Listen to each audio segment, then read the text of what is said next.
Let's pray. Dear Lord God, our Father, we just thank you for your love and care for us. Father, we know we can always depend on you. Father, now let us this board and all of us here lean on you and your wisdom and your knowledge in the items that you've entrusted us to take care of, and that's the children of Caddo Parish, Father. Father, you've given us so much, and just let us share that here today and be open-minded and willing to discuss things in a peaceful way and just come to the decision that you would have us come to, Father. Father, continue to take care of all the children and all the employees as they're on their summer vacation, and bless those students that, Father, that are still in school right now and trying to get their last credits and maybe graduate early or just complete and get their degree, Father. Father, now be with us in all that we say and do, and it's in Jesus' name I pray. And they all said, Amen.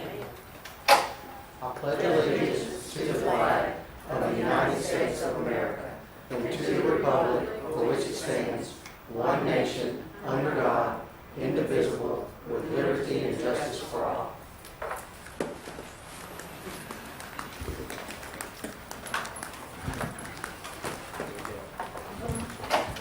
Just a note, Ms. Green will be here. She's running a little late, and Ms. Crawford had to go out of town again.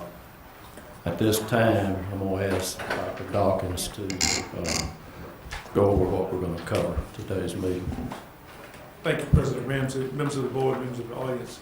This afternoon, we will provide a quick overview of where we are in the budget process. But before we get into that, the budget proper, Mr. Lee is going to give us a brief update on what has occurred, what we think has occurred during the legislative session recently concluded in Baton Rouge. And I say think it has occurred because we did have a conversation this morning with Superintendent John White, and there's still some questions about a few things, and that'll be cleared up hopefully by next week. But we'll give you the latest information. Specifically, we'll discuss as well the dollars that are earmarked for the MFP and for teachers' raises you've heard about, and again, Mr. Lee will give you some information on that. Again, his remarks are tentative based on our conference call this morning with the state superintendent, where there's still questions from superintendents around the state about the interpretation of what these raises are and how they'll be distributed. So how they should be. So we'll get into that. Also, you will hear about progress we've made on some adjustments with instructional specialists in the budget as well. So with that, Mr. Lee. Thank you, Dr. Dawkins, President Ramsey, and board members and members of the audience. I'd like to discuss this year's budget with you one more time. Debbie, can we bring up? Thank you. While she's bringing that up, I would like to go ahead and give you a little bit of an update on the MFP and on funding. As most of y'all are probably aware, and members of the audience, if you are or not, I'm not sure, but House Bill 1, which is the state's, includes the state's overall budget, had an increase for school funding of approximately $69 million. Now, the preliminary numbers that we've received, and again, these are very preliminary, it would mean an increase of about $4.7 million to Caddo Parish. And when I say Caddo Parish, I don't mean the district, I mean all of Caddo Parish. My quick figuring on it, I believe we'll receive about $4.4 million of that, and the remainder will go to the 2 RSD charter schools in Magnolia. This has been cleared through both the House and the Senate as of today. It's just awaiting the governor's executive approval before it is final. As Dr. Dawkins mentioned, there's been a lot of talk about pay raise. According to the way that it was written into House Bill 1, half of what we receive has to be used for certified classroom teacher pay. Now, there's still debate whether that's permanent or a one-time supplement. We're going to work with the state to get clarification on this and the definition of a classroom teacher. I have my definition as what was put in House Bill 1, but as Dr. Dawkins said, Mr. White's definition is a little bit different than that. So we're going to wait till we get clarification on that. But once we do, we'll give you an update on it. As Dr. Dawkins mentioned a minute ago, we should have some more information on this within the next week or so. As soon as we do, we'll get that out to y'all. We'd like to look at a possibility of adding some local dollars to that and giving a supplement or increase of some kind to the other employees as well, as opposed to just certified staff. But we're looking at that. We haven't made any final decisions. Again, this is preliminary on how much we get and what we have to do with it and who all they say we're required to pay. At this point in time, we have not included any of this into the budget. The reason for that is it's still tentative. We don't know what the exact amount is going to be yet, and we don't know the total expenditures that we need to budget for it. That is not critical at this point in time. As you know, we do budget revisions throughout the year, and we can, once we get everything finalized, we can do a budget revision for the general fund and report that to you and get your approval for that. So the other thing I'd like to touch base on, I don't have on this slide, is the special education instructional specialists. As you know, we had, in the original budget that we presented to you, there were 14 of these positions being eliminated from the general fund budget. We have determined a way, budget neutral, to restore 8 of these positions. We have some vacant positions that were originally put in place for the targeted schools that have not been filled for years, and we're going to exchange these positions for some reading specialists. Now, that's not all of them, but our special ed population continues to reduce each year. You know, there's been some questions asked, do we need to restore them all? Do we need to restore any of them with the way the population of our special ed students are headed? What my thought patterns on that, and I believe the superintendent would agree with me, is we've looked at it this way. We've reduced it some this year, and we will continue to look at it from year to year to determine if we need more, if we need less, and if the budget will allow us to do more or do less. But for right now, we feel like reducing that sum, but listening to your concerns and restoring some of the positions back is a good compromise, for lack of better terms. So we have listened to you, we've listened to the staff and your concerns, and we've tried to do something to address that. Having said that, we'll get into the budget. This next slide.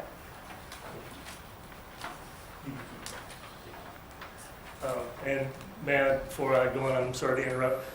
Members of the audience, they just brought in copies of the presentation, and they're on the table in the back. So if you would like one, they're available now. The budget. This has not changed since the last time y'all discussed it, probably while I was out. We're still showing revenue of $372 million for general fund, expenditures $376 million. So the deficit of deficit spending budget-wise is still at the $4.2 million that we last reported to you, leaving us with an estimated ending undesignated fund balance of a little over $17 million. Now, as I've stated, this does not include this additional money for next year that the state has come up with for us. It may improve this a little bit, but if we have to use half of it for teacher pay, and if the decision is made to grant any kind of pay to support staff, that would probably reduce how much it affects our bottom line quite a bit. So it could help a little bit, but not a lot. But again, we can report that to you once we get the final numbers. So in summary, we really haven't changed anything yet. Some of the positions that are not positions, but some of the major reductions, I just want to remind y'all of that we have incorporated into this budget. We've got the staffing changes based on the formula, the policies that y'all changed while I was out. We have the reductions in the special ed teachers, which That did not require a formula change. That is based on the needs projected by the special ed department. As you can see on this page, instructional specialists, that originally was 14. We've reduced that number of reductions down to 6. That's where I mentioned we put the 8 back in. And that's going to be a budget neutral. That's why we didn't change the overall budget at all for that. Could you repeat that on the instructional specialist? We originally were going to reduce 14 positions in general fund, and we found some vacant positions that we could swap out with it. And we reduced 8, we added back 8, so we're only reducing 6 positions now at the current time for this budget. The rest of those numbers are exactly as they were reported previously. The special ed aides, the instructional supervisors, clerical, and so forth.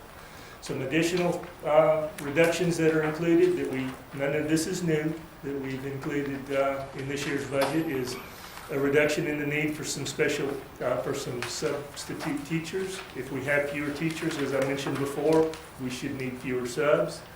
So we're reducing that budget amount.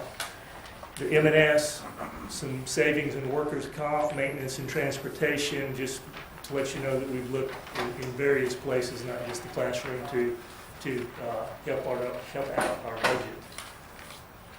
And let me back up. That, Mr. Ramsey, is my discussion basically for general fund. As I said, it really hasn't changed any, so we'll let y'all have some questions about that. Anything you want to ask in just a minute. I just want to touch base on some other funds that are included in the package that you get every year, and you should have a copy of it at your desk. Special revenue funds. If you see on page 20, you don't have to look right now if you don't want to, but on page 20 is a summary of all the different special revenue funds that we have budgeted for next year at this point in time. They total about $62.7 million. And I've listed for you here the top 3, the 3 largest. And I'll end up these 3 account for about 75% of the total budgeted expenditures. And they're child nutrition at $21 million, Title I at $17 million, and IDEA or special ed at $7.7 million. The next slide, we'll discuss very briefly the capital projects funds. We really only have 2 now. That's the parish-wide capital projects that y'all are used to seeing, that takes care of all of the major repairs and upgrades to the schools. And we still have funding available to us in the Qualified School Construction Bonds, or the QSCAP fund. These expenditures, total budgeted expenditures for these 2 funds is almost $23 million. Now, just one note about capital projects. In the past, we've had listed here as well bond funds, where we've received the revenue proceeds from the bonds we've sold and used them for things like the air conditioning upgrades and lighting retrofits and such. All of the funds have been spent properly out of these funds, so therefore they're no longer included in this report. And finally, we'll just touch base briefly on the debt service fund. As you remember, this year, or last year really, was the first year that we reduced the millage in debt service fund from 7.6 mils to 6.0 mils.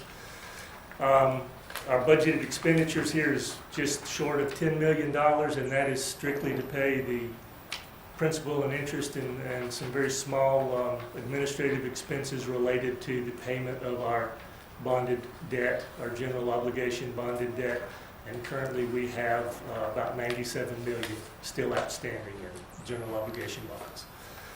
Mr. Ramsey, Dr. Dawkins, that's really the end of my presentation. I'd like to open it up for any questions they may have. That's it, Mr. Ramsey. Take any questions. First, I failed to remind folks to silence your electronic devices. I did mine, so please do yours. I will call folks from the board tonight. Let's hold the first round, let's hold our comments and questions to about 5 minutes, and then we'll keep going until we expire about 2 hours worth. We'll leave here about 4:30. Ms. Armstrong. The first thing I would like to ask, when we restore the 8 instructional specialists, how will those whom we are restoring be determined? Well, By tenure? I'm gonna have to, Dr. Lockett is here, and I hate to say this, Ms. Armstrong, this is kind of news for her, because we just found this today, and she probably wasn't aware that we're looking at restoring these, but I'm sure she'll be happy. So welcome surprise. Good afternoon. It'll be restored strategically based upon the number of students at each school. What we do is we look at the number of IEPs, the number of teachers, the number of specialized classes like autism, moderate, severe, profound, and try to strategically put those instructional specialists at those particular locations. No, that's not what I'm asking. I'm asking, how will you determine which instructional specialist will be retained? I'm sorry, to go by hire date. Okay. Hire date in the district. That was what I was I'm sorry. wanting to know. Okay. The second thing is something else. Have we looked at the cost of transporting after-school athletics and that kind of thing? Let me, And all the extra runs that transportation makes? I know, Let me insert something, Ms. Armstrong. That question and information has been asked for in the Transportation Committee, and that committee plans to do something as that information is brought to them. Okay. And another meeting is planned for next week, I believe. Okay. Okay? Thank you. I've been ill, so I've missed a few things. Thank you so much. Ms. Crawl? I would like specific information of what vacant positions for the instructional specialists that you found today. there are Exactly. 8 reading specialists, they were considered reading specialists at the AU schools that have slowly retired or transferred to different positions and have just never been refilled. I believe, if I'm correct, there's one left that's about to retire. Just did. There was one left, and she just filed her retirement, or he, I don't know, filed their retirement work papers today. So that leaves those 8 positions vacant. Most of them have been vacant for a couple of years now. So we will just eliminate those 8 positions from the budget and shift them to the special ed. Okay, that makes sense. Is it possible that there are other type of positions that have never been filled, that are We always, fluffing up our we budget? always look for that. I can work with HR to make that determination. We always have vacant positions in special ed teaching positions, the classroom teachers, in some regular ed. I hesitate to eliminate the regular ed, any positions there, because it's based on formula. So that if we can hire somebody, there is a place for them. The formula y'all worked out while I was gone, is a good example of that. Special ed, I think we've done that. Dr. Lockett worked with Human Resources during this budget process to eliminate. That's why we're reducing as many special ed teaching positions as we are, because not only did we have vacant positions, but the need for that many was no longer there, in their opinion. So we're looking at that every year that we can. This 8 positions, probably, I don't want to say a fluke, but we don't try to just pad the budget and put positions in that we know we're not going to fill. We usually have a reason for putting those positions in. It's just a matter that they can't fill them. Right. My other, let me think if I can keep the train of thought going here. Right, when you mentioned our formula, I am very still unhappy with kindergarten, 1st grade, and 4th and 5th grade adjustment to that formula. My whole point of offering any other positions was gain a position and put it back in the classroom. That it wasn't to just cut people and still cut and then increase the teacher-pupil ratio. That was never my position. The other thing is the SEEF money is about 400,000. Yes. Last year, you know, we always say we're going to cut the 600,000 teacher. That's always a proposal in the budget, is to cut that. And then what we did at the end, at the budget vote last time was to put 300,000 in for the first semester and then take a look-see at the second semester, and we were able to give them the second 100 at midterm. Teachers actually liked that better because they didn't have to make all their decisions by the first, you know, in the first few weeks of school, and then had to buy things and either store them or they didn't have any money left for the end of the year. So if we could take, you know, 300,000 out of the SEEF, Dr. Dawkins, and let that be for teachers at the beginning of the year, I would really appreciate that, to at least do something for our teachers there with the. We'd had some previous discussion, Ms. Lansdale reminded me of that, and so we'll be looking at the SEEF dollars and see what we can do with that. I think that's an easy fix. Okay. Just make one quick comment about that, and I don't think this is gonna keep anything from happening, but typically what we have to do is have a committee formed. And we haven't had enough interest the last couple of years to distribute anything. That's why that balance has built up the way it Oh, has. yeah, But we yeah. have to have a committee of school-based employees make the determination. I can't tell them what to do with it. And really, legally, the board is not supposed to tell them what to do with it. But they can make that decision to say, we want to use this money and use it to for lack of better terms, restore half of the M&S. And we'll look at it But conveniently. we can look at that. Okay, yeah, I've been on that committee before, and board members don't even have a voice in it. That's right. That's right. That's right. I understood that. Okay, well, but you know, they like to follow somebody. We all want a suggestion, That's so, right. you That's know. right. All right, thank you right now. Ms. Bell, Okay. I'm looking at the special revenue funds, where you have child nutrition, Title I, and special ed. And on page 20 in the book, 20, look at Title I, and you're looking at 2012-13, it was budget 24 million, and budget 2013-14, 17 million. Is that 25 minus 25.3 is money that we, the federal government, took back from us that we will not be getting, or what? Explain that. That is based on our best estimate. They've had carryover money, and Janice, just in case, can you come up just in case I don't say this exactly right? But they've had carryover money that they've been able to use in the past to supplement the current year.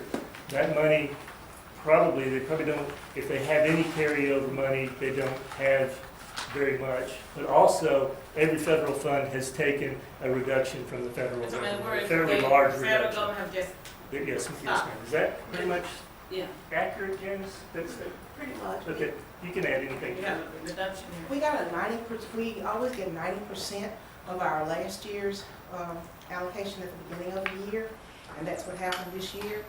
The carryover money, we don't know how much we're gonna have until all our bills are paid, but we won't be anywhere near that 24 million. Okay. And we got a little at the end of the year, they gave us $400,000 at the end of the year, but we won't be anywhere near 24 this year.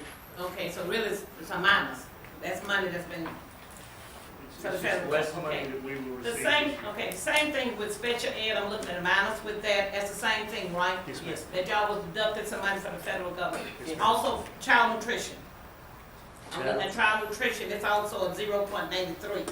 So I'm just looking at, Well, part of child nutrition is we held them, if you remember during the budget, some of the budget work sessions, there's a minimum amount we have to give them, but from MFP dollars, but we've always way more than exceeded the minimum amount, and we reduced a little bit this year what we're going to pass on them, because they've been doing so good. They've actually, in private sector terms, they've showed profit the last couple of years, and they've been able to build a small fund balance up. So we didn't take away enough that we thought they would have a loss this year, but we did reduce the amount of MFP funds that we were going to allocate to them. so in lay terms, the loss of each one of these budget carried go these special revenue fund, we've been, budget less than we've had Yeah, from the. that's correct. I think that's Ms. Parker, question. Ms. Parker, okay, for instance, maybe I need to ask, Mr. Lee, you make that? Sure. Okay, now when the charter schools open, and they will have Title I students, right? Yes, ma'am. Okay, the ones that's open and what? That mean, will our money be, will we take that money from our 17 million? Oh, okay, that's our money. Title I is a little bit, and the federal funds are a little bit different than MFP. For the two schools like Linwood and Lanier, they reduce our MFP money, pass that on to From the those start. two schools. I don't believe they do. Oh, they take it out of her money before she even gets it. So what we budget for Title I and special ed, anything like that, is after they've reduced it for the two So is charters. it 17 million what you have, oh, they've already taken it from you? They They were- have their, Yes, They they have their own okay, allocation. I just wanna know, okay. All right, that was one of my questions. I think that answered my question, I just wanna know what the reduction, I'm looking at a reduction here, I wanna get it straight. Cause that's the federal government, not us, Yes, okay? ma'am. That's all I wanna know, thank you. We have something else later. Mr. Rochelle? Thank you, Mr. President. Mr. Lee, I asked this question when you weren't here, and I just kind of wanted to cover it one more time. Looking at the proposed, it was on May 29th, the consolidated annual budget. It's the same numbers you have, but we're showing that the final budget, we're showing an ending balance of $10,275,000. But we're Yes. saying that we're starting off with 13-14 with 21.5 million. Yes. Where is the extra $10 million coming from there? That is based on our estimate of how we believe we will end the year. That $10 million is based strictly on the budget. What we have budgeted as far as revenue and expenditures, budget-wise, if we hit exactly to the penny every budget line, we would end up with a $10 million fund balance. However, we always, with the vacant positions that we have, with managers looking better at what they're spending for and how much they're spending, and trying to cut costs as much as they can, we always finish better. And that the difference between that 10 million and that 21,000,005 is how we expect to finish the year at this point in time. Now, the year's not over yet, but we have to kind of project how we're going to finish the year, and that's what that number is. Okay, so it's pretty much just unfilled positions? Well, in field positions, we have lower utility costs, we have people who aren't using all of their travel money or their M&S money, everything. But the biggest portion of it is vacant teaching positions. Okay, so we're thinking just currently we've got about 10, what percentage of that 10 million do you think is unfilled positions? I just wager a guess, probably 70 to 80% of it. Okay, so we've got about $7 or $8 million in there that are in unfilled positions. That's- Okay, we may be delving into the HR on this one. So if we've got $7 million of unfilled positions, how many of those unfilled positions, I see we've shifted a total of 8 of unfilled reading specialists, but obviously there's a whole bunch more. Well, you understand we've reduced special ed teachers by 50. Yeah, That's a big chunk of money right there, and those, we're not eliminating anybody, any warm bodies. We typically, over the last 4 or 5 years, have had 40 to 50 vacant special ed teachers alone. So that accounts for quite a bit of it. And then we have the regular ed vacancies where we may have a long-term sub-teacher in that position. It's a position that they need at the school, but we just haven't found anybody certified to fill it yet. So that's where the 2 biggest areas are going to come from. Okay, well, I just wanted to get some clarification on those numbers because it's a pretty drastic number. It always is. Yeah. If you look at past budgets, you'll Yeah. see the same thing every Well, year. just so, it needs to be, I just want it to be clarified.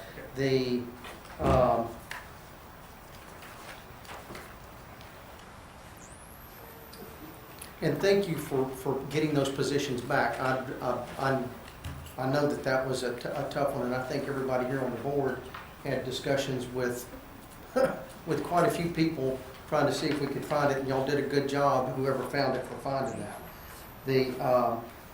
I'm going to go back to something that Ms. Armstrong said, and this is, I think this is long-term planning on our part, because it is in the transportation. You know, I'm hoping that the Transportation Committee will bring something forward that we may be able to implement. We don't have to wait until the next budget year to implement these changes.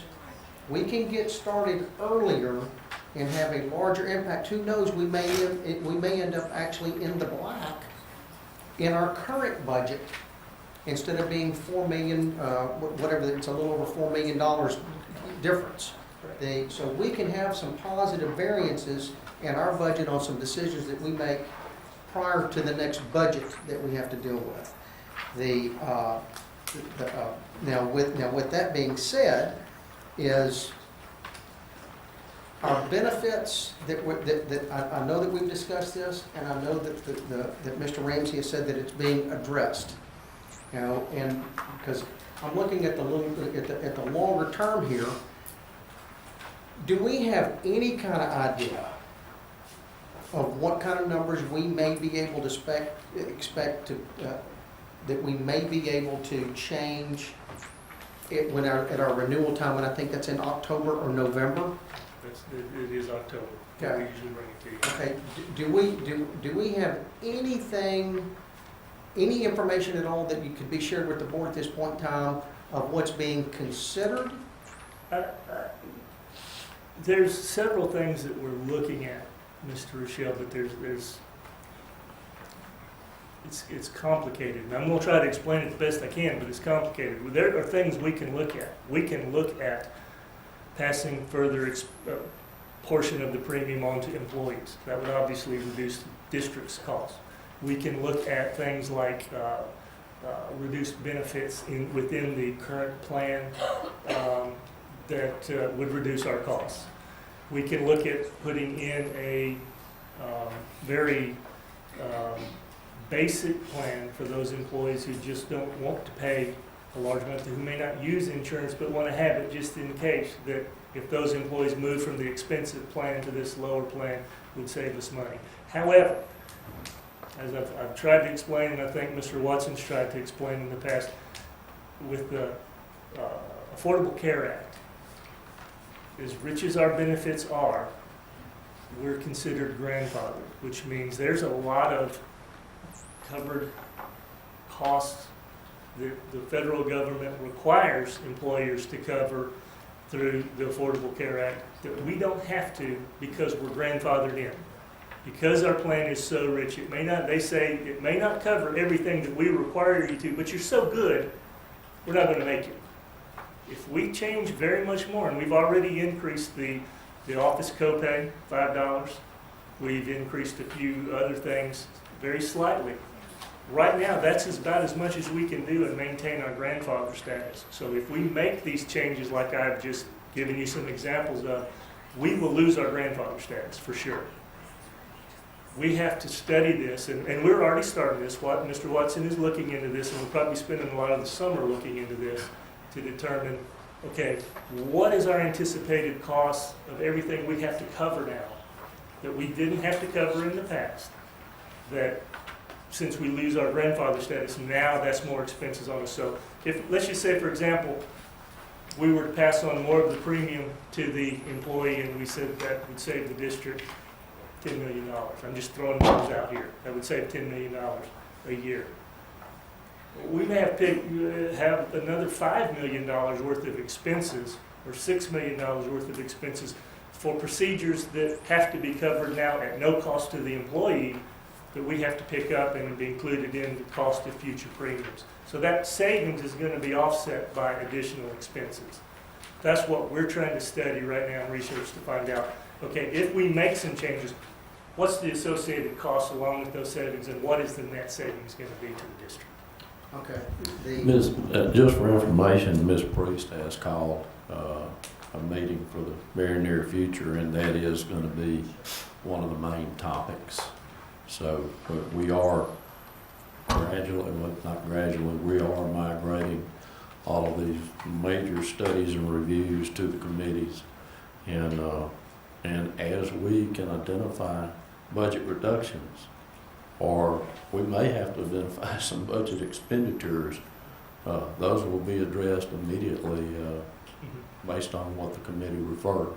So we'll be looking for that to take place over the next few months from a number of the committees. And if Mr. Rochelle, you If I may add to that, you made a comment earlier about something else, saying we don't have to wait till the next budget year to do this. These, with our insurance plan year, doesn't follow our fiscal year. So there are, whatever changes we make at the next renewal will have an effect on the budget you're looking at right now. So they could have some positive or negative effects on the budget depending on what decisions the board makes regarding the policies we have. We'll give you another question since he took up 5 minutes of your 5 minutes in explaining. On purpose, Mr. Ramsey. And I know I've asked this question at every budget meeting,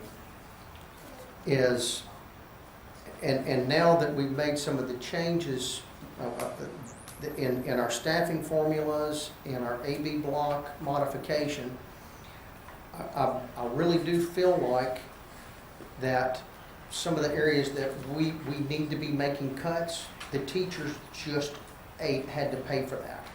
And so my question is, because I know that it's been visited, I know that it's been proposed, but I don't see it, is what consolidations are being considered at this point in time for schools? And what are our dollar savings? Because, you know, we can't continue to go down in student population and keep all of these buildings.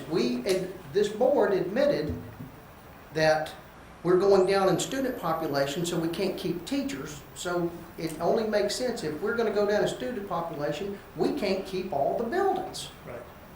Well, That too is coming in the very near future, and I had a conversation with Mr. Armstrong earlier and committed to have more, but there's two things that the long-range planning group are going to have to be looking at. That's one of them, and also the Ombudsman project, something that will be looked at over the.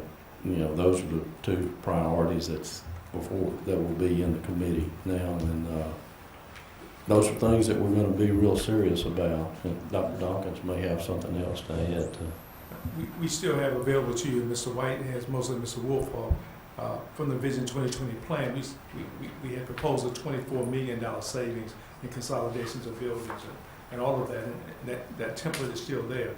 And so we have the condition of all our buildings, we have capacity of all our buildings, and information is available for you. I think will be useful as you move into this kind of planning, because certainly that we saw that some time ago, and obviously it didn't happen, but the need is still there. Matter of fact, the need is great. With that is, and I don't want to speak for the chairperson of the Long Range Planning Committee, but I'm on that committee. I would like to suggest that any suggestions that board members may have as far as consolidations, submit them to Ms. Armstrong. Obviously, we're going to get them from central office and the superintendent and other directors and stuff. But it would be nice to know that it's through the discussions and through open conversations is where we're going to come up with the proper choices. So if anybody has any, I hope I'm not stepping on your toes, is that get them to us so that we can put them all on the table and they can be discussed. Okay, that's it. Thank you. Mr. Hooks. Thank you, President Ramsey. Initially, we started out with 94 special ed positions that were going to be cut. Now, can you tell me how many positions are going to be cut at this point? Special ed positions? still have the 50 teacher positions. We have 30 special ed aides. We have 6 instructional specialists, so that is 86. How much? 86. The behavior intervention people, are they considered as being in special education? Yes. Yes. I can't hear. She said yes.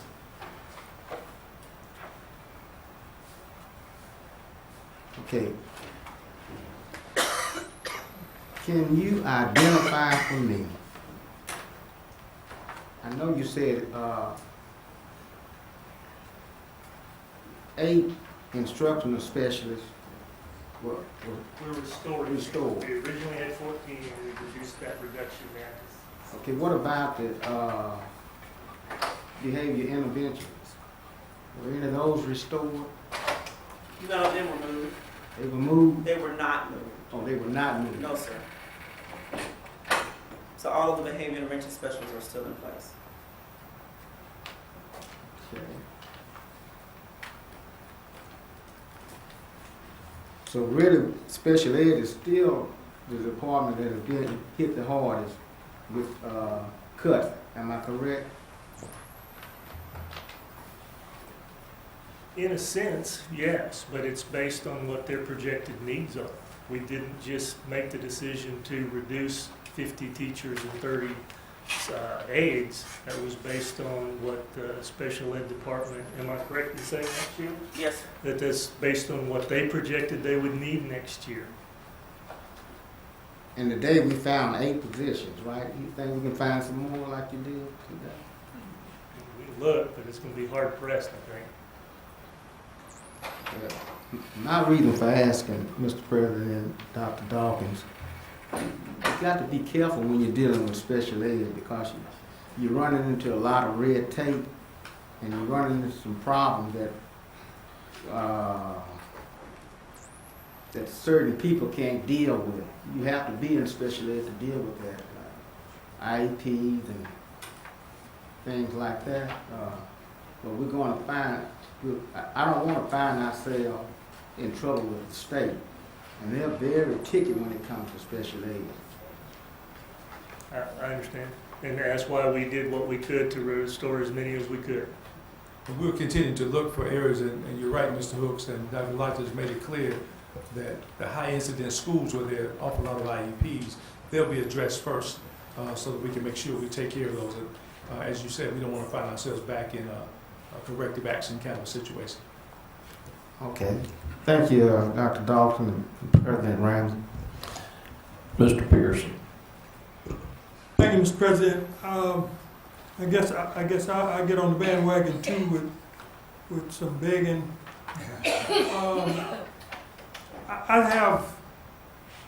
I really think instruction is where the rubber meets the road, and as we go through what we anticipate, I don't want to call it a windfall, but as we anticipate some extra funding,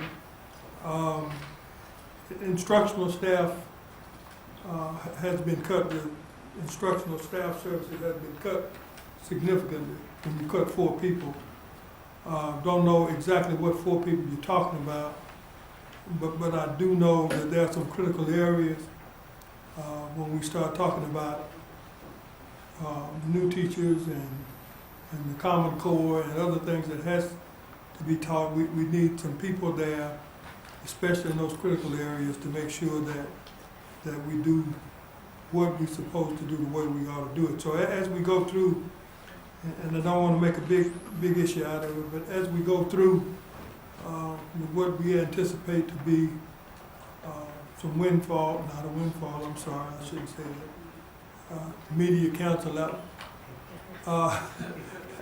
some return of funds, then let's make sure we look at the area where teachers depend on probably the most, and that's their supervisor to try to help them through some tough times. Not only that, but their principal, but their specialist is their supervisor. So just want to mention that. Next thing, what is transportation analyst? Transportation analyst, you see that in the list of positions, I'm assuming? Yes. It's on page 15 of the consolidated budget. Transportation analyst, is Oaks? Folks just stepped out. Transportation analyst, that's Cynthia. She is her and Mr. Travis.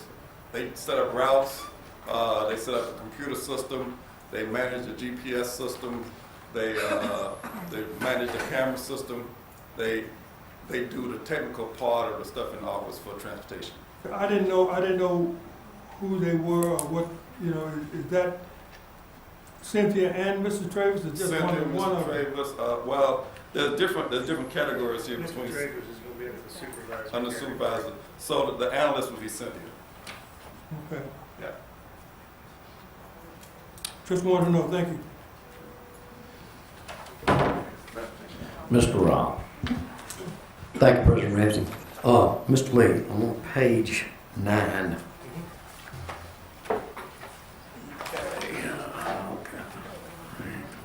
Okay. Down here in alternative programs and supplies, I see for the 2011 and 12 school year, we had 909,000, and then it bumps up to 4.5 million. Yes, sir.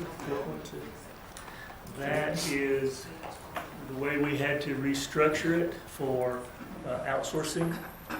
Normally, when we were doing alternative services for ourselves, and we had Hamilton Terrace and the academic recovery sites open, those were our employees. So their money, their salaries and benefits along with it were categorized in an instructional area. Once we outsourced that, we had to reclassify that into this area. So that's the difference, the cost we're paying. So the teacher salaries that we had before was not in this. That's 909. we reduced that and, Okay. and this line increased. The remediation program went from almost 5 million to 240,000, or That was a reclassification as well. The first year that we had the incentives for the targeted schools, we had it under remediation, and we were instructed to move that to the salary accounts where those teachers actually worked. So that was again a shift from one section of the budget to another. okay, summer school in 11-12, 303,000, and it's bumped up proposed budget of 660,000, doubled. Based on the number of students that we anticipate and the cost of remediation. We no longer get funding from the state as far as remediation. There used to be separate, we used to have one of the special revenue funds that we talked about a minute ago. We used to have one that was for LEAP and remediation. And that was one of the cuts from the state a few years ago. Okay, E31, pupil support, supplies, equipment, services has gone from 200,000 to 550,000 almost. That is where we are putting in, I believe that's where we increased about either 250 or 300,000 for a evaluation system for students. A student. Okay, and last, over on the page 7, under where it says total expenditures for the May and June. Yes. They're 54,000 a month, but the other expenditures for the rest of the year are about 25,000. Because that's how we have to account for the checks that school-based staff gets in July and August, even though we hold their checks and give them a paycheck for like teachers, principals, librarians. They actually get a paycheck in July and August. But that is considered part of this school year, this fiscal year's expenses. So we book all of that in the month of June. So those June really looks out of sorts if you compare it to any other month. And likewise, though, July, August, When you look at those months at the beginning of the year, they're very small because they don't have any school-based salaries in there. Okay. Thank you, that's all, Mr. Ramsey. Ms. Priest. Thank you. Mr. Lee, if you will go to page 3. And when we're talking about our local sources,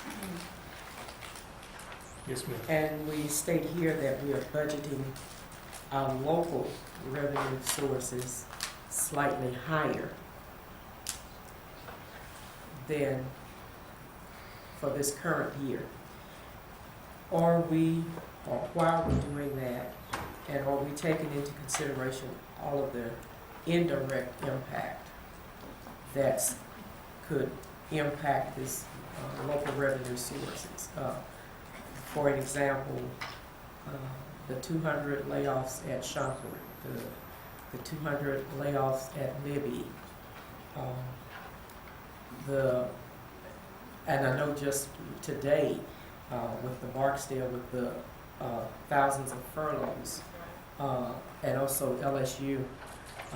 So why are we projecting a slightly higher for local revenue? The only thing we are projecting higher is property Just the taxes property. because values just continue to increase in Caddo Parish. Home Okay. values continue to increase. Sales tax, we are not budgeting any kind of increase at all because mainly before news of these other things came out, like Barksdale's furloughs and LSU, the Haynesville Shale kind of played out here for now. We took a big hit this year in sales tax revenue because of that, and we budgeted accordingly for that in sales tax as well for next year. The only increase that we have at all would be in property tax revenue, and we still anticipate, talking to the assessor, of that going up slightly next year, the property values continuing to increase. Okay. Oh, page 11. Just clarify for me the differences in the positions, because I understand the security. We have security, we have school resource officers, and of course crossing guard. What exactly is the guard services? It's number 84. 84. On page 11. Mr. Woods, can you answer that? What is the, what are, I will get that information to you. I'll have to look at that. Mr. Murray is out of town today, okay, but I can get that information and have that to you in the next day. okay, thank you. Let me look and see. It's not crossing guards. Crossing guards are Crossing another guards. another I saw area. that. Yeah. And I see I'll some- find out what goes into it. I can look that up real quick, Ms. Priest. Okay. Thank you. Ms. Crawley. I had already written out some requests before we started this, and one of them is a breakdown in after-school transportation. And I'm not sure what you meant with when you answered Mrs. Armstrong's request, but I'm hoping, even though we're in the committees, that if I request something, I'll still be able to get that. It's not going just to committees. And again, we're still having committees called within 24 hours of when they meet. I mean, well, maybe 26 hours. I mean, about 24. Legally, but not realistic for other people to make those board meetings, those committee meetings. So I would hope that as chair people, that you realize there are people in the community and other board members who would like to make some of these meetings, and so we would have it a little bit better scheduled. Thank you. Mr. Hooks. Thank you, President Ramsey. Looking at the capital fund project, Yes, sir. the last, I believe it's next to the last. Yes, sir. I see you have 22 million. Yes, sir. My question is, well, are we spending money? Are we spending money? Or do we have money designated for those 4 high schools that the state is talking about taking over? I would have to ask, what is designated in there as of right now is the projects that you as a board have approved for next year. Let me look and see, I can look and see what projects they have. Did we approve that? Did we approve that before we found out or after we found out? Probably before. Before? Well, see, we need to go back and revisit that. I don't think you need to throw good money after bad money. And I don't want to speak for Mr. White, but again, this is budget based on what has been approved as far as projects go. That doesn't necessarily mean the money's going to be spent. This is just a budget based on the best information that they had, based on what the board has approved to this point in time. I'm sure if the board took action and directed us not to put any capital money into those 4 schools, I don't think we have. good, but that hasn't happened yet. Okay, I think I need to come up with a motion. But I feel like the money should be spent only for emergency purposes. Only for emergency purposes. I don't feel like we should be beautifying the school and then someone else come and Well, take. that is typically what the superintendent has directed. Dr. Dawkins, correct me if I'm wrong, but that is what has been directed, is basically if it is a ADA, American Health Disability. Health and safety issues. Yeah, have health been- and safety issues. Have been the primary focus of these Yes. projects. Yes. Okay, may I speak with the attorney? Attorney Abel, do I need to come up with a motion about spending money in the capital fund for those 4 high schools? Mr. Hooks. Mr. Hooks, can we put Mr. Ryle as the chairperson for capital projects? Mr. Ryle, can you champion a process to look at that? I'm the chairperson for the audit committee. I'm sorry. Who? Oh, okay. She's not here today. I'll talk with her, but that's something that the committee could and should look at.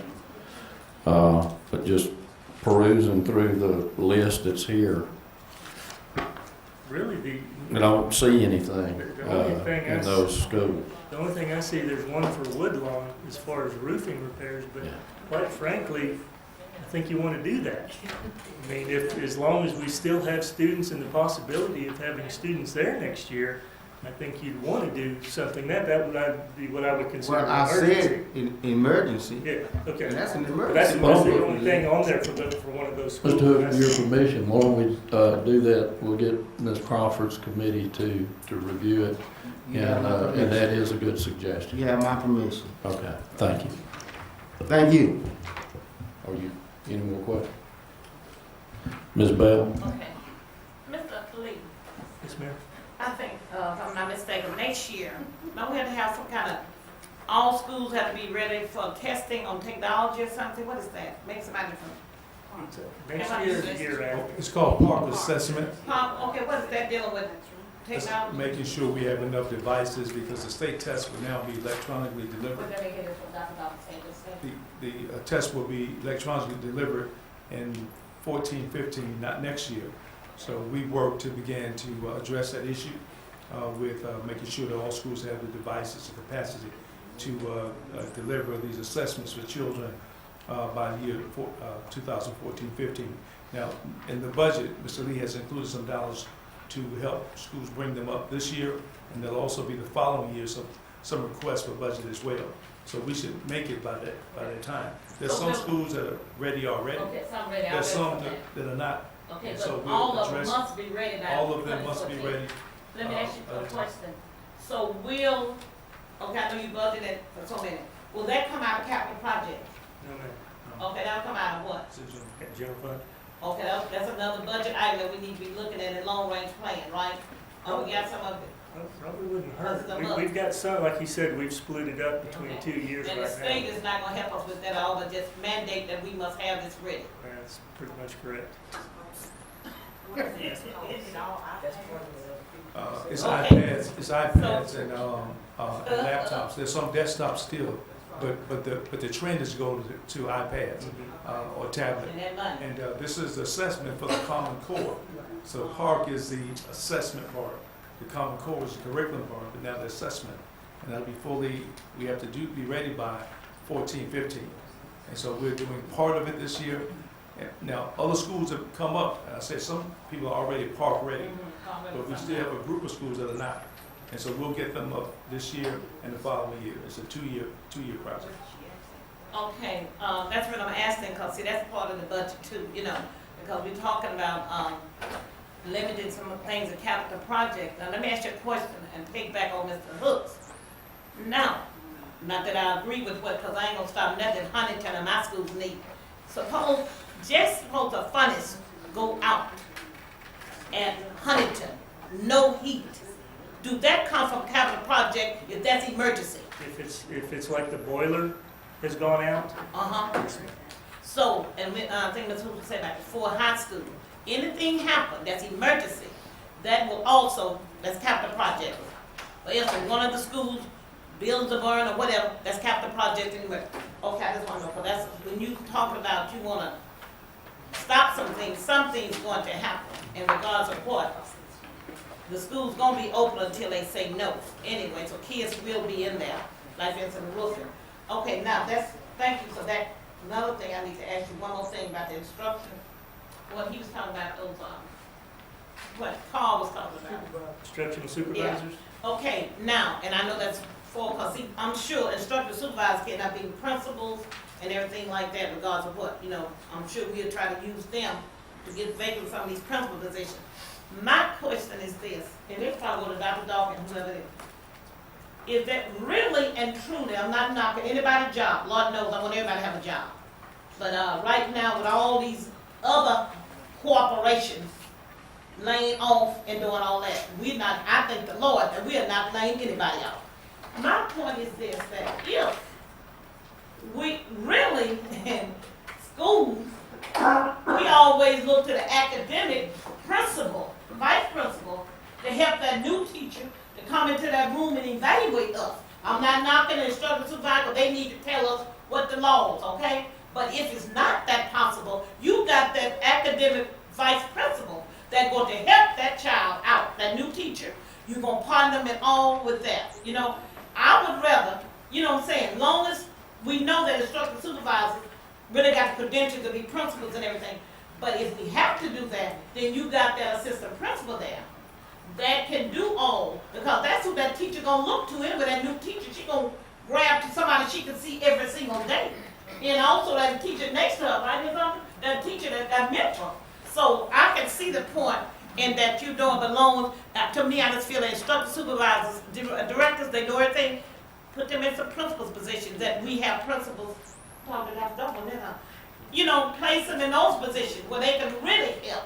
And then they know all the information where they can help that assistant principal when it comes to those teachers that's coming. So that's what I'm saying. So and Carl, that's what I was thinking, that there gonna be resources there.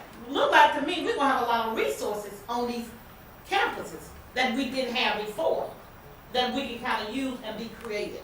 So thank you for that, okay? Now that's Dr. I'm talking to you again, and Ms. Lee. Okay, you understand what I'm saying? Thank you. I'm finished.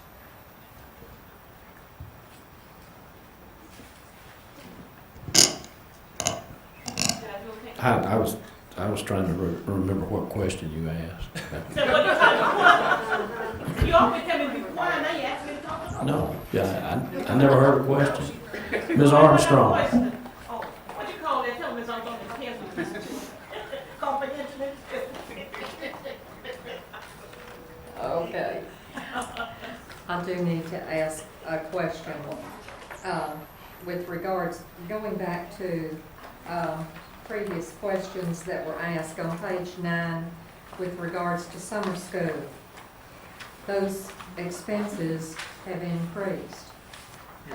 Let me ask you, are we required to have summer school? Now, this is for LEAP and iLEAP remediation, and we're required by law to have that.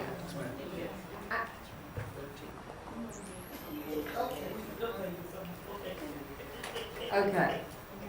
Now, my question is, why are we ending up remediating so many students? It seems to me that they're not getting what they need during the school year, and they're not applying themselves.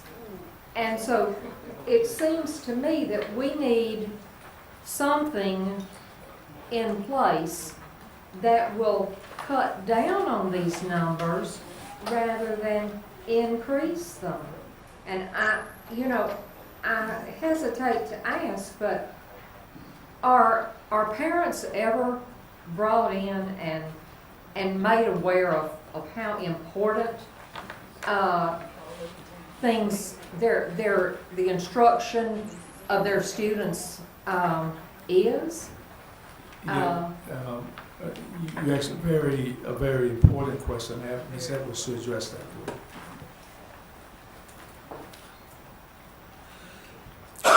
We're mandated by our Department of Education to offer remediation for those students that failed the LEAP in 4th grade, 8th grade, this year GEE, and then EOC. The reason the numbers have increased, they have added GEE courses, end of course testing for this year. We had 4 more end of course tests. But the problem, Ms. Armstrong, every year the state raises the bar. For example, last year we had 50 points per student if they made approaching basic. In high school, if they scored fair, they got 50 points. This year they get 0 points for those. Also, in addition to that, some students miss a lot of days. Attendance does a paramount job trying to get those students in school. They end up going to court. But when you miss 60, 70 days, you're not going to be successful in a test. Give you an example. We have our attendance for summer remediation, and for those students that are absent, we're calling parents, and they're saying, well, I can't get them up out of bed, any kind of excuse for these students that are habitually absent. And we're explaining to them, if they do not come to summer school and they do not take the test, then they're going to be retained in the other grade. But when we have Common Core state standards, it's going to be implemented parish-wide, and the stakes are raised, and we have the PARCC assessments. Not only is it going to include technology, it's going to be more rigorous. So as the state raises the bar from ABAB to ABB basic, each year raises. So that's why we have a large number of students, larger number, because we've added the end of course test, 4 more this year, and also because that bar keeps raising, and as the students are remediated, we can work with them. But during the school year, if they've moved high mobility to 6 or 7 different schools, and we have the data to show this, if they've moved 6 or 7 schools during the school year and they've missed over 50 days, and so this summer, like I said, at our summer school sites, we had our enrollment is 1,794 that actually enrolled. That means they filled out the packet. But then you have a group of students where parents sign waivers, and we have them fill out a form that Ms. Woodard has to keep and send to the state. I realize my child will be retained if I do not have them attending summer school. Some of them come back in the high school to take the test, but they're working this summer. We don't know about those, but some just refuse to bring the students and get them there. And we provide free transportation for all of our students that are remediated.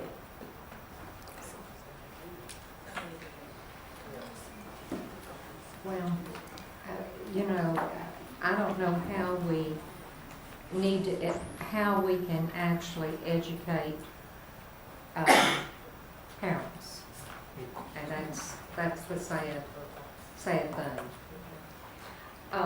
Over on page 15, transportation.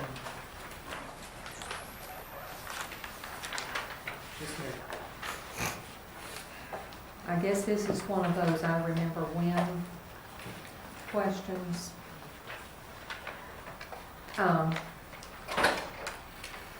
We have a director. We have 2 supervisors, Mr. Travers, and who else? Ms. Mary Harris. Booker White. That we don't have a place for him. Sorry. Sorry, Charlie, but we do not have a place for, Let's don't mention any names. I don't think we, now, on the clerical. Let's revisit the clerical for that area, because we have 5 clerical, we have 1 buyer, and I'm assuming that that is the buyer for mechanical parts. Am I correct? I believe that's correct, but I'm not just. Charles Williamson. Well, it's not a matter of who it is, but the position.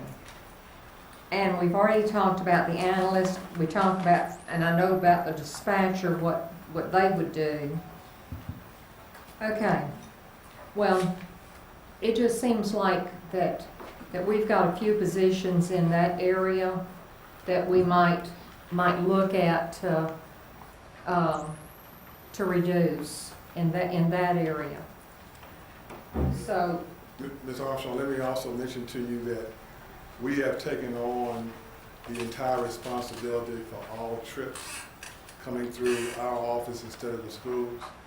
And we've also taken on the GPS monitoring and transportation. That's all the buses at any given time. So we've added a lot of responsibilities to what we have.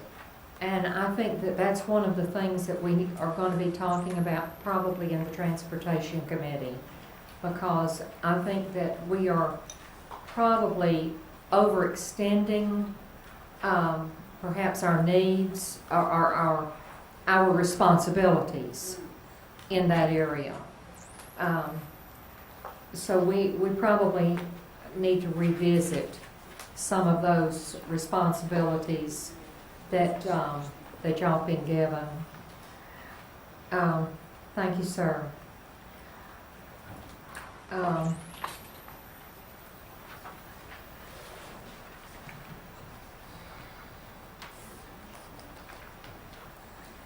That's all I'm going to say right now. Mr. Rao. Thank you, President Ramsey. Mr. Jones, you can come back up here. Did you say that we have 3 supervisors in transportation Yes, currently? And we have 2 budgeted positions? yes. I'm going to have to review that, Mr. Rao, because I know when that position was put there, we looked at, didn't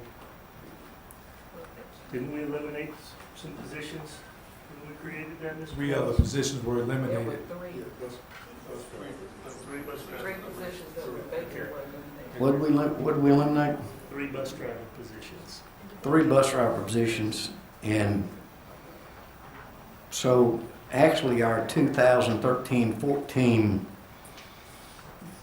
that's incorrect. That should have a 3 for the supervisors, and probably you wouldn't see a change in bus drivers because this is based on what it is now for 2012-13, and that's probably going to show it after the reduction of the bus drivers. So Okay. we would just need to make one change to show 3 supervisors as opposed to 2. What do we have up north? Do we have what are their classifications for our two people? You know which 2 I'm talking about up north. I can't say names, but a lady and a man.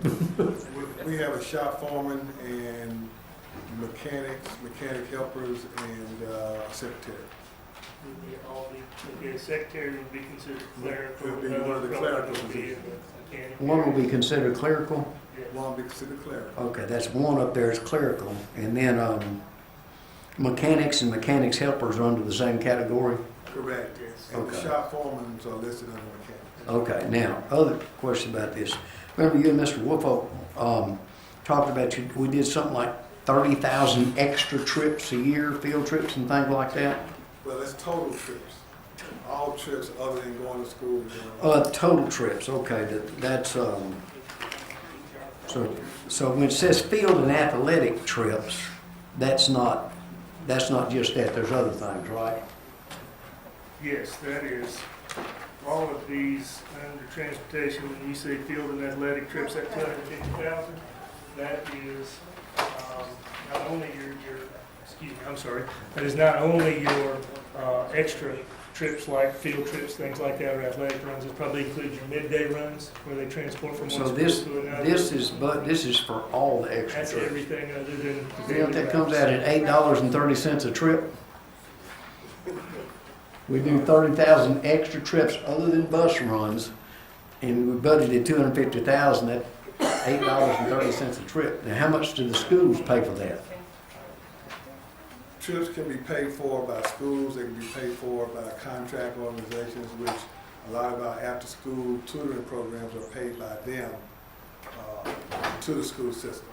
So what we're working on now for the Transportation Committee is to break down what is what.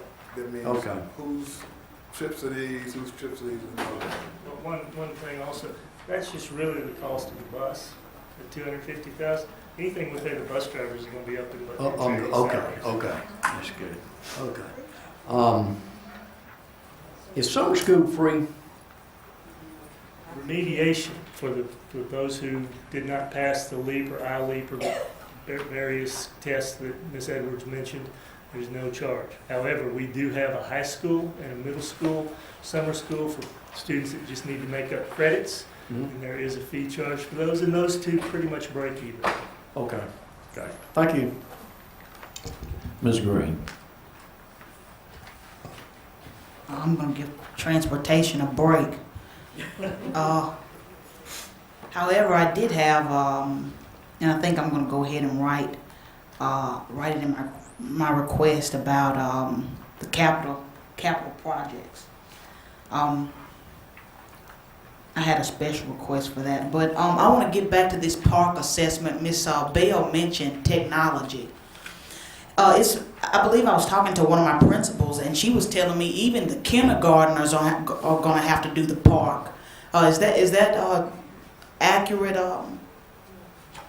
Dr. Dawkins?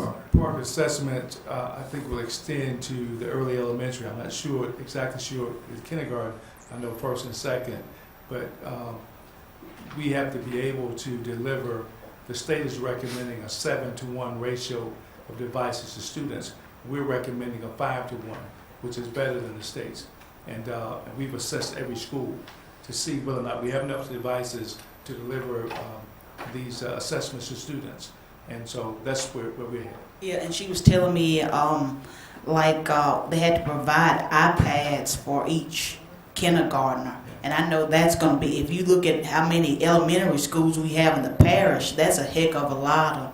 It's not for each individual student. Oh, okay. Yeah. Just for that assessment time. Yeah, the assessment time. Oh, okay. 5-to-1 ratio. And please note that Title I and other school funds have, general fund has purchased computers, laptops, and tablets up to this point. And so some schools, again, are more park ready than others. And we have that list of those schools.